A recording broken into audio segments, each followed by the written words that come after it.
Colorado and Wyoming are two extremely similar-looking states. They're right next to each other, they pretty much have the exact same generic rectangular shape, and they're pretty similar in size too, with Colorado being only the slightly larger of the two. Both of these states are also mountainous states with the same Rocky Mountain chain running through each of them, so they have very similar geographies. Both of them are totally landlocked deep within the North American interior, and so both states have very similar climates that are generally dry and windy with cold and snowy winters. And both states have pretty similar levels of water resources capable of supporting agriculture and civilization. The Rocky Mountains in general act as sort of the high water tower of North America, as many of the continent's greatest rivers originate from the vast snowmelt taking place high up within them.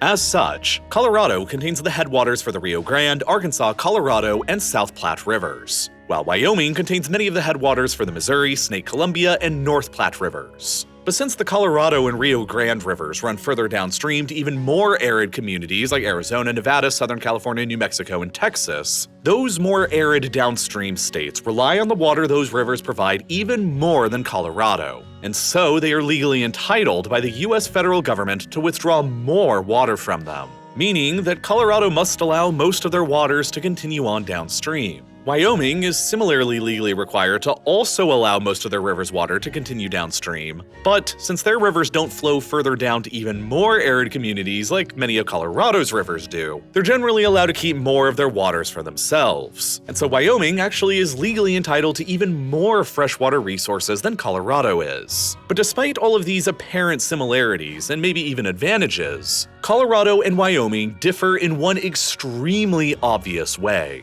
Their populations are wildly different from each other in scale. As of 2023, Wyoming still only has a relatively tiny population of just a hair more than 580,000 people, while Colorado's population is more than 10 times greater than that, at well over 5.8 million people. That means that since Colorado is slightly larger in size, Colorado is on average about 9 times as densely populated as next door Wyoming is. In fact, Wyoming's average population density of just 2.3 people per square kilometer ranks it as one of the most completely empty locations anywhere on the planet. For comparison, Wyoming is, on average, even emptier than Australia or Namibia, two infamously empty countries that are mostly covered in uninhabitable deserts. The only location in Europe that comes anywhere close to matching Wyoming's emptiness are the far northern reaches of the Scandinavian peninsula, in the region of Lapland in Finland, where the population density is around 1.8 people per square kilometer. But that's Lapland within the Arctic Circle, where the winters are brutally harsh and last for 7 months of the year. A low population density there is to be expected, but it's comparable to Wyoming, where the climate is substantially more mild and tolerable.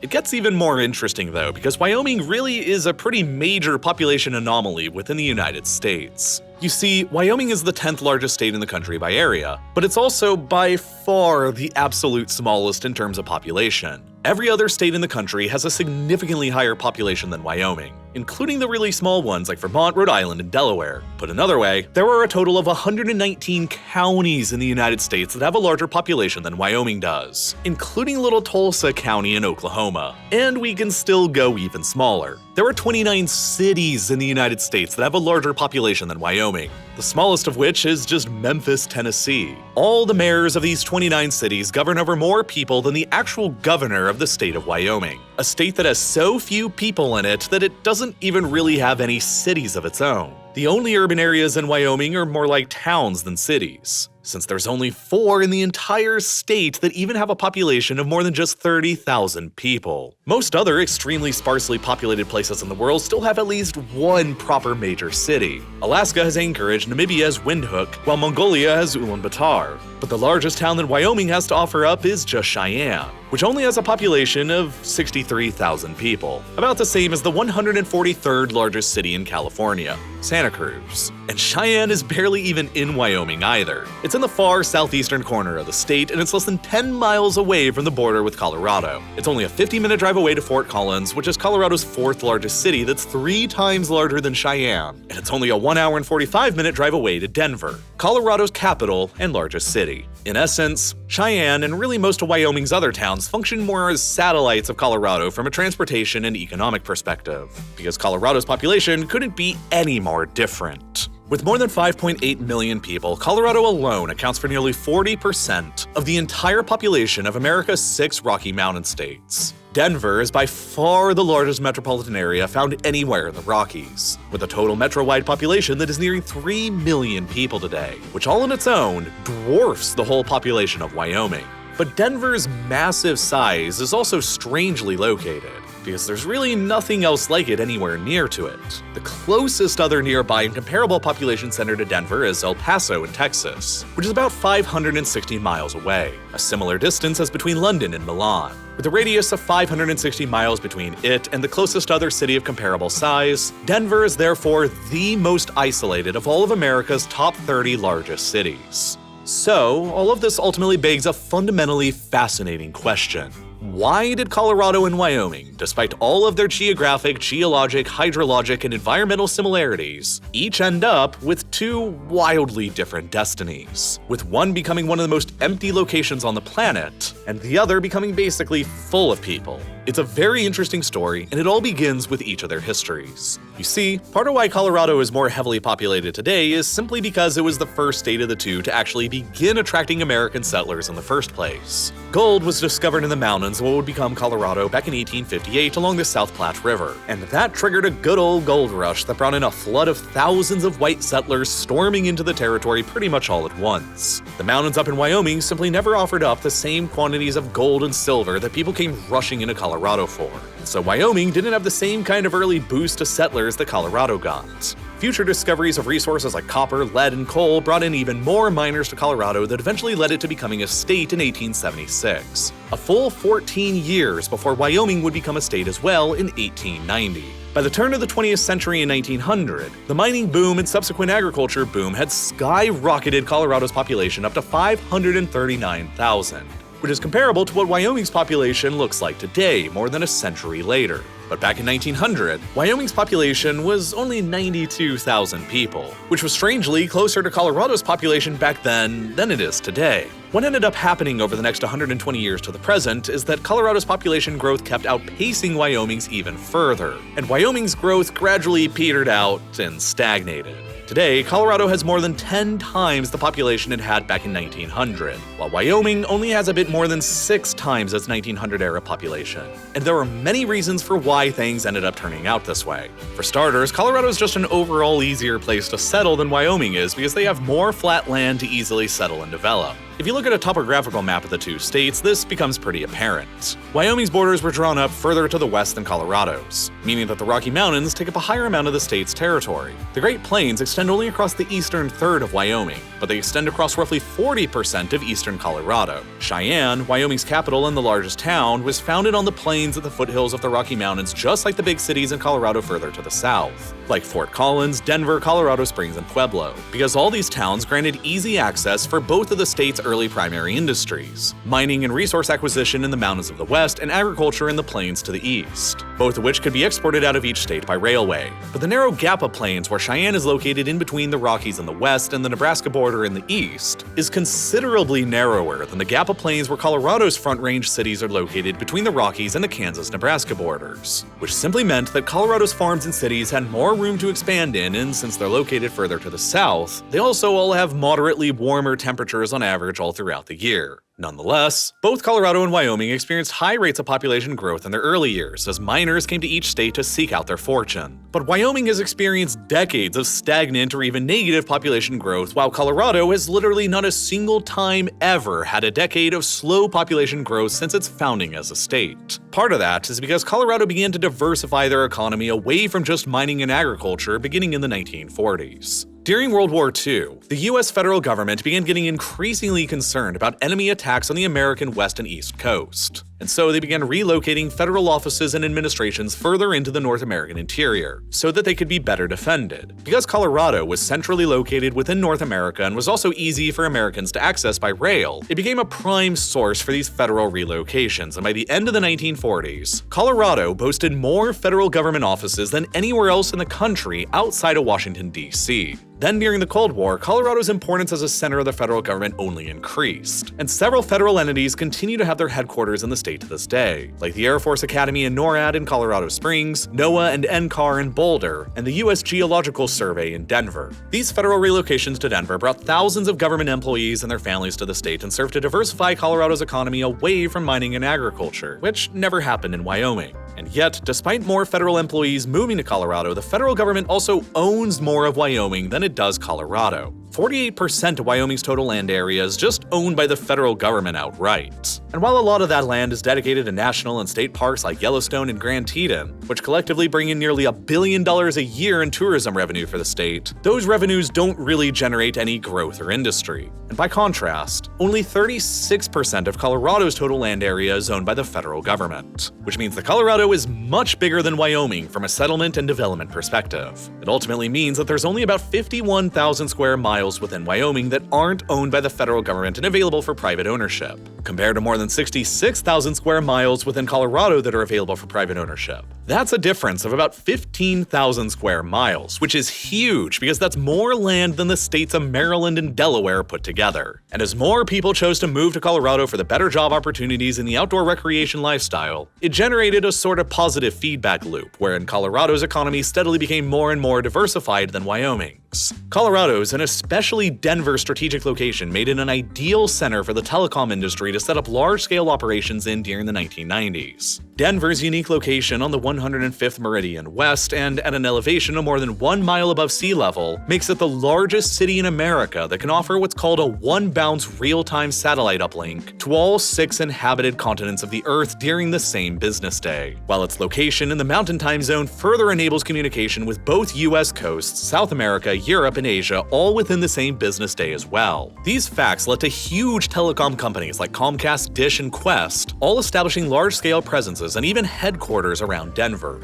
Today, 10 Fortune 500 companies are headquartered within Colorado, while Wyoming doesn't have any. And then there's also more opportunities for education within Colorado as well. Wyoming only has a single public 4-year university to speak of, and it's located in a small town of just 32,000 people. By contrast, Colorado has 42 public 4-year colleges and universities with more than 23 times as many students currently enrolled in them as in Wyoming. And then, with a strong education base and plentiful federal office headquarters that primarily have to do with aviation and aerospace, Colorado proved to be extremely fertile ground for one of the highest concentrations of private aerospace industries in North America. Many large aerospace companies set up their headquarters in the state like Ball and Maxar, while other aerospace companies like Lockheed Martin, Raytheon, Boeing, L3, and Northrop Grumman all set up major operations in the state that collectively employ more than 240,000 Coloradans today, making Colorado home to the largest private aerospace economy per capita in America. Colorado's booming aerospace economy and strategic location in the center of the United States gave further rise to the establishment of Denver International Airport in 1995, which has since become not only one of the most important airports in the country, but one of the most important airports anywhere in the world.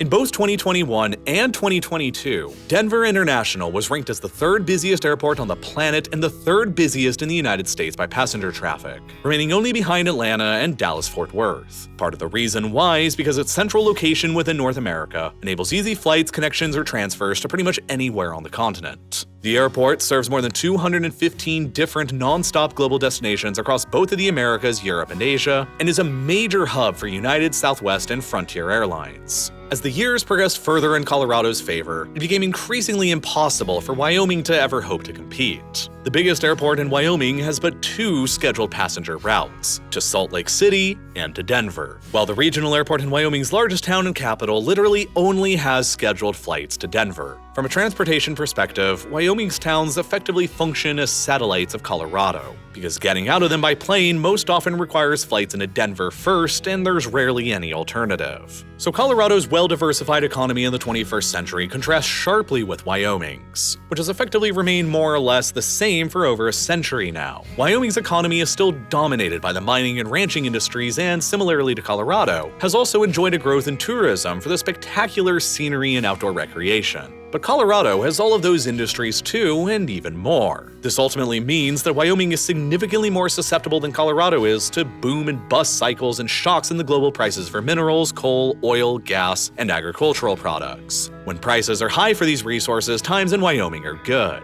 But when the prices are low, times can get pretty tough. This can be seen quite clearly in Wyoming's demographics and rates of growth. During the 1970s, when oil prices were booming, Wyoming's population exploded as tens of thousands of roughnecks came to the state looking for jobs and opportunities in the industry. But then in the 1980s, when the global price of oil crashed, Wyoming's economy was devastated, and the state actually saw negative population growth as more people left than entered or were born. Which is a stark contrast to Colorado's diversified economy during this same period, which still saw large-scale growth taking place. Wyoming saw modest population growth as the price of oil continued to rise again through the 90s and 2000s, but then it remained almost completely stagnant throughout the 2010s as the fracking industry came to life in America and attracted most of the oil industry's capital and labor to the newer and cheaper-to-access boomtown areas in Texas and North Dakota. Thus, with its fairly undiversified economy that's heavily reliant on the whims of global prices, Wyoming's population tends to fluctuate a lot from decade to decade between explosive growth and stagnation, while Colorado, with its very well-diversified economy, has continually maintained high rates of population growth every single decade for more than a century and a half. This can also be clearly seen when looking at the places where people in each state were actually born. Colorado has literally never once in its entire history had a majority of its population who were born within the state. Still today, in 2023, roughly 56% of Colorado's population were born somewhere else outside of the state, while Wyoming is the complete opposite, where about 2/3 of the population were born within Wyoming. Not a lot of people move to Wyoming compared to Colorado, and it's been that way since the very beginning. These days, living in Colorado basically just offers all of the upsides of living in Wyoming, but with pretty much none of the downsides. Both states have spectacular natural beauty and outdoors activities that appeal to people with active lifestyles. Both states have very low taxes and low crime rates, but Colorado has more jobs for more people, and also offers big city amenities that Wyoming will just never be capable of. Life in Wyoming doesn't have very much to do beyond the outdoor scene. The third largest town in Wyoming has literally one movie theater, and if they're not playing something you want to watch, it's more than an hour drive away to the nearest other movie theater. By contrast, Denver offers all of the big city amenities that most Americans are used to on a daily, weekly, or monthly basis. And it's also directly next door to the Rockies for outdoor recreation, while Wyoming only has the latter. Because of the huge Denver airport, it's also significantly easier for people and businesses to travel to and from Colorado than it is from anywhere in Wyoming, which only encourages even more travel and business in Colorado. By 2050, Colorado's population is currently projected to roughly double from what it is today to somewhere between 8.6 and 10 million people, and will be almost completely driven by new people relocating to the state from elsewhere like California and Texas. Wyoming's future population is less certain, but I would imagine that to pretty much everyone who actually lives in Wyoming, that's a positive thing. This video might at times have seemed negative for Wyoming, but that hasn't been my intention at all. By and large, the citizens of Wyoming appreciate that their state is the final frontier remaining within the continental 48 United States. It is the last remaining vestige of wide open and empty wilderness left in the lower 48 states that at times feels like it's from a bygone era of the Wild West. It is a spectacularly beautiful land where you can go on, seemingly forever, without ever bumping into another person. It is a harsh, dry, windy, and cold land, but it is also quiet and peaceful and far removed from the mainstream hustle and bustle of American capitalism. And for most of Wyoming's small population, that's exactly how they would like to keep it. The Wyoming lifestyle appeals to a certain kind of adventurous and quiet person, and I doubt that many in Wyoming would like their state to turn into the next Colorado boom state. And for that reason, in addition to all of the other factors that I've explained in this video, Wyoming is likely to remain as America's least populated state for many more decades to come.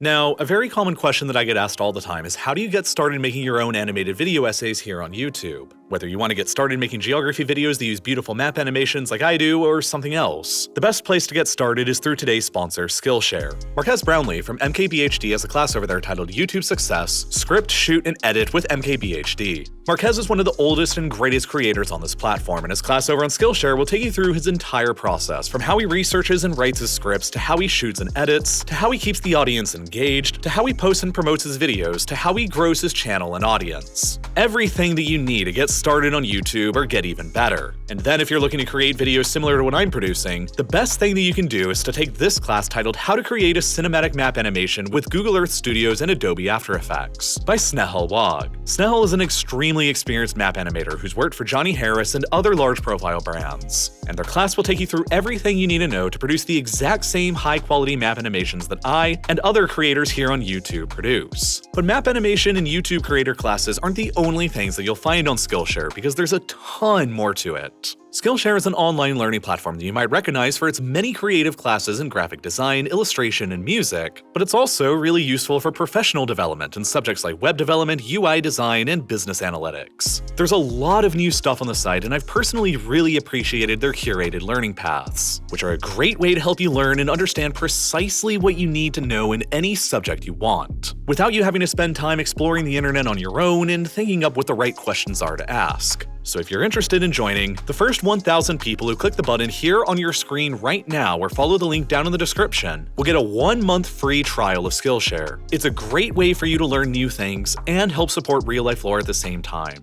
And as always, thank you so much for watching.